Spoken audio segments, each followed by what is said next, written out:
अस्सलाम वालेकुम नाजरीन, अगर आप पाकिस्तान से कनाडा परमानेंट रेजिडेंस वीजा के लिए अप्लाई करते हैं तो सबसे पहले अपने पासपोर्ट्स बनवा लीजिए 10-10 साल की मुद्दत के। ये बहुत ही खास एडवाइस है। मैं आपको पैसे खर्च करके बता रहा हूं, आपके पैसे खर्च नहीं हो रहे और मुफ्त में ये एडवाइस मिल रही है। आपके कई हजार रुपए इससे बचने वाले हैं। मैं आपको बताने वाला हूं आज ये स्टोरी के कैसे मेरे 2 पासपोर्ट्स के ऊपर 23,000 रुपए लग गए, जो काम 6,000 में भी हो सकता था। क्या गलती मैंने की वो आपको बताने वाला हूं।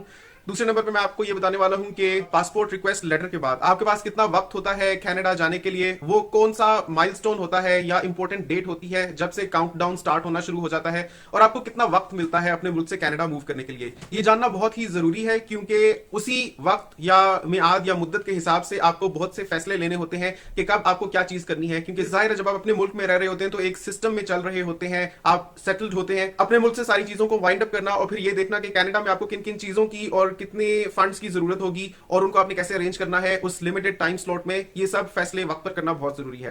तो शुरू करते हैं आज की वीडियो। क्वेश्चन ये है। अस्सलाम वालेकुम नाजरीन, मैं हूं इंजीनियर बिलाल जफर। आप देख रहे हैं हिना बिलाल पाक कपल इन कनाडा। उम्मीद करता हूं जहां होंगे खैर खैरियत से होंगे और अब तक मेरे चैनल को सब्सक्राइब कर चुके होंगे। ये वीडियो देखने के लिए वक्त निकाला, इसके लिए मैं आपका तहे दिल से शुक्रगुजार हूं।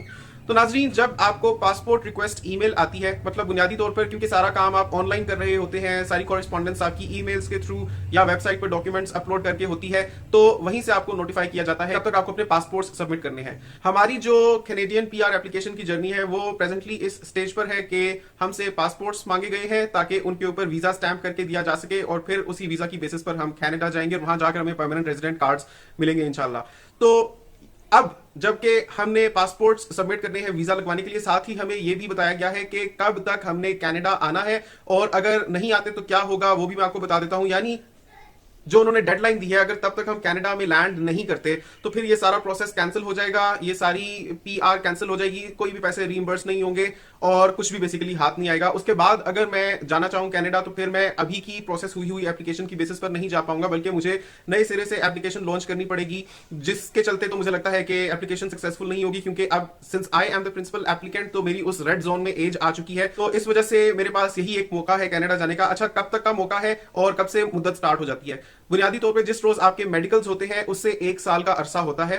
यानी फर्ज करें कि आपके मेडिकल्स हुए हैं 5 अगस्त में, लेट्स सपोज 5 अगस्त 2022 में आपके मेडिकल्स हुए हैं, तो आपको 5 अगस्त 2023 तक का टाइम दिया जाएगा कि 1 साल आपके पास है, इसमें आपको कनाडा पहुंचना है। जब मर्जी आप पहुंचे, जैसे मर्जी आपको सूट करे, अपनी हालात वाकयात के हिसाब से जिस तरीके से आपको अपने सेटअप को वाइंड अप करना है, उसके बाद आपको कनाडा पहुंचना है। तो ये आपके ऊपर है कि किस तरह से आप क्या चीज करते हैं, लेकिन टोटल मुद्दत आपके पास 1 साल की है, इसमें आपको कनाडा पहुंचना है।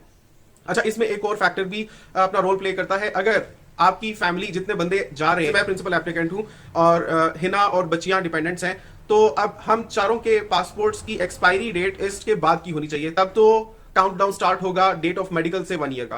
लेकिन अगर बीच में अगर हम में से किसी का भी पासपोर्ट एक्सपायर हो जाता है तो उसके एक्सपायरी डेट तक की मुद्दत होती है कि वहां तक आपके पास वक्त है, इतने दौरानिये में आपको कनाडा पहुंचना ही पहुंचना है। अब हम लोगों के केस में ये हुआ था कि मेरा और दोनों बच्चियों के पासपोर्ट्स की एक्सपायरी डेट तो काफी लंबी थी, लेकिन हिना का पासपोर्ट पहले का बना हुआ था तो उसका एक्सपायर हो रहा था फेब 2023 में। तो इस वजह से हमें पीपीआर ईमेल में ही ये बताया गया कि आपके पास 27 फरवरी तक का वक्त है, तब तक आपको कनाडा पहुंचना है। और उन्होंने हमें बताया कि अगर ऐसा ना होता, यानी हिना का पासपोर्ट एक्सपायर ना हो रहा होता, तो हमारे पास मेडिकल की डेट से 1 साल तक की मुद्दत होती, जो कि लंबी बन जाती है। लेकिन क्योंकि इसका पासपोर्ट बीच में एक्सपायर हो रहा था तो इस वजह से हमें 27 फरवरी तक का वक्त दिया गया। अब इस कंडीशन को खत्म करने के लिए, क्योंकि हम ये चाह रहे हैं कि आजादी से अपनी सारी चीजों को वाइंड अप करें, हमें ये देखना है कि हमें क्या बेचना है, क्या रखना है, किस चीज को कैसे ठिकाने लगाकर जाना है, तो इस वजह से हम चाह रहे थे कि एहतियातन थोड़ा लंबा टाइम ले लें। वैसे भी अगर हम फरवरी तक लैंड करते हैं तो बहुत सर्दी होने वाली है, खासतौर पे अक्टूबर, नवंबर, दिसंबर, जनवरी, फरवरी एक्सट्रीम के ठंडे महीने होते हैं।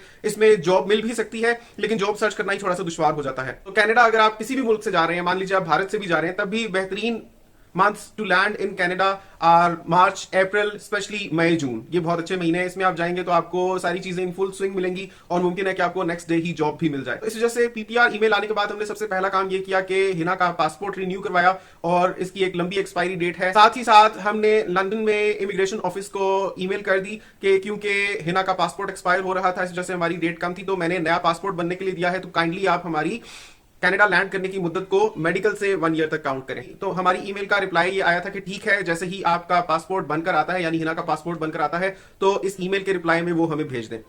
तो अब हिना के पासपोर्ट को स्कैन करवा के मैं ईमेल के रिप्लाई में लंदन वीजा ऑफिस में भेजूंगा और फिर उम्मीद करते हैं कि इंशाल्लाह हमारे डेट ऑफ मेडिकल से 1 ईयर तक की मुद्दत हमें दे दी जाएगी कनाडा में लैंड करने के लिए। अच्छा, अब मैं आपको बताता हूं कि क्या मैंने गलती की थी कि मुझे दोनों बच्चियों के पासपोर्ट्स अर्जेंसी में बनाने पड़े। उसमें मेरे 23,000 रुपए लगे, जबकि ये काम 6,000 में भी हो सकता था। पहली बात यह है कि दो तरह के पासपोर्ट ऑफिस होते हैं। अगर आप रेगुलर पासपोर्ट ऑफिस में जाते हैं तो वहां पर 3,000 रुपए फीस चार्ज की जाती है नॉर्मल पासपोर्ट्स की। लेकिन अगर आप एग्जीक्यूटिव पासपोर्ट ऑफिस में जाते हैं तो वहां पर वो अपनी 3,000 फीस भी रखते हैं, यानी एक पासपोर्ट आपका 6,000 में बनेगा अगर 5 साल की एक्सपायरी वाला है, और अगर 10 साल की एक्सपायरी वाला बनवाते हैं आप एग्जीक्यूटिव पासपोर्ट ऑफिस से तो वो आपका 7,500 में बनता है। अब दोनों बच्चियों के केस में हुआ ये था कि मैं शुरू में ईमेल पढ़ नहीं पाया था, क्योंकि मैंने आपको जैसे पहले बताया कि कैनेडियन इमिग्रेशन ऑफिस से सारी कॉरेस्पॉन्डेंस ईमेल के थ्रू होती है। तो मुझे ईमेल आई हुई थी लेकिन मुझे पता नहीं चला, क्योंकि समहाउ ईमेल्स आती है, इतनी सारी नोटिफिकेशंस आती है, उसमें मुझे ध्यान नहीं रहा।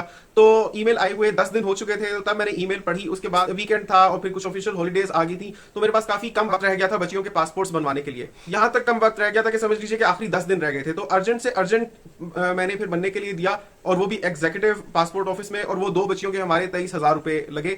लेकिन मैं समझता हूं कि अगर हम इतने डिले हो गए थे उसके बाद भी मैं नॉर्मली पुट करता, यानी अगर हमारी बच्चियों के पासपोर्ट्स 14 दिन में भी आ जाते और उनके दिए हुए 30 डेज के टाइम स्लॉट गुजर चुका होता और बाद में पासपोर्ट रिसीव होते, तब भी कोई खतरे या परेशानी की बात नहीं थी। All I needed to do was कि मैं कोरिस्पॉन्ड करके उनको बताता कि ये मेरे लिए मुमकिन नहीं है कि आपकी दी हुई डेडलाइन यानी 30 डेज के अंदर अंदर मैं दोनों बच्चियों के पासपोर्ट्स अपलोड कर सकूं वेबसाइट के ऊपर, क्योंकि समहाउ मैं ईमेल रीड नहीं कर सका या जो भी वजह थी, तो वो डेट एक्सटेंड कर देते। तो बजाय इसके कि आप हड़बड़ी में पासपोर्ट्स बनवाएं, आप ज्यादा पैसे पे करके पासपोर्ट्स बनवाएं। अगर आप समझते हैं कि दी हुई मुद्दत में आप पासपोर्ट्स नहीं बनवा सकते तो आप वीजा ऑफिस को ईमेल करें और उनको बताएं अपनी सिचुएशन, और उनको रिक्वेस्ट करें कि आपको एक लंबी डेडलाइन दें पासपोर्ट्स अपलोड करने के लिए। पासपोर्ट्स अपलोड करने हैं या प्रूफ ऑफ फंड्स अपलोड करना है या आपको पेमेंट प्रोसेसिंग फीस पे करनी है, कुछ भी करना है, वो हर चीज के लिए आपको 30 डेज का टाइम देते हैं। तो अगर आप उसमें नहीं कर पाते तो इसलिए आपको उनको ईमेल करनी है कि आपके लिए ये मुमकिन नहीं है, तो बराए करम एक लंबी डेडलाइन दें, या आप उनको बताएं कि आप ये काम कब तक कर सकते हैं। तो उनको रिक्वेस्ट करें ईमेल में कि उस डेट के बाद तक की डेडलाइन आपको दी जाए, तो वो आपको दे देंगे। अगर मुझे ये चीज पता होती तो ऐसा ना होता। ये वीडियोस बनाने का मकसद ये है कि वो एप्लीकेंट्स जो पाकिस्तान से कनाडा जाना चाहते हैं और पीआर के प्रोसेस में आते हैं, अगर उनको कोई भी डेडलाइंस आती हैं तो उनको मैं बता सकूं कि deadlines are flexible and extendable. अगर आप उनको कन्विंस कर देते हैं कि आपको वक्त मजीद चाहिए तो वो एक्सटेंड कर देंगे आपके लिए। बस आज की वीडियो थी इसी बारे में कि अब हमारे पास कितना वक्त है कनाडा जाने का, किस चीज से काउंटडाउन स्टार्ट होता है, यानी डेट ऑफ मेडिकल से काउंटडाउन स्टार्ट होता है। बशर्त ये कि जाने वालों में से किसी का भी पासपोर्ट बीच में से एक्सपायर ना होता हो। साथ ही साथ आपको ये भी बताना था कि अगर कोई डेडलाइंस आपको देते हैं तो वो फ्लेक्सिबल और एक्सटेंडेबल होती हैं, तो पैसे जाया मत कीजिएगा। उम्मीद करता हूं कि मेरे इस पीआर एप्लीकेशन जर्नी से आप लोग बहुत कुछ सीख रहे होंगे। मजीद ये कि आप अगर अपनी केस इवैल्यूएशन करवाना चाहते हैं या मुझसे ऑनलाइन कंसल्टेंसी चाहते हैं तो उसके लिए मैं नंबर स्क्रीन पर डिस्प्ले कर देता हूं, वहां से आप देख सकते हैं। मेरा चैनल जरूर सब्सक्राइब कर लीजिए, क्योंकि मैं एक एक स्टेप डिटेल के साथ आपके साथ शेयर करने वाला हूं। आप अगर पाकिस्तान से कनाडा के लिए अप्लाई करते हैं तो आपकी बहुत उसमें मदद हो जाएगी। उम्मीद करता हूं कि आप सब लोग बखैर आफियत होंगे। आपसे मिलता हूं अगली वीडियो में। कोई भी क्वेश्चन हो तो कमेंट सेक्शन में जरूर पूछिएगा।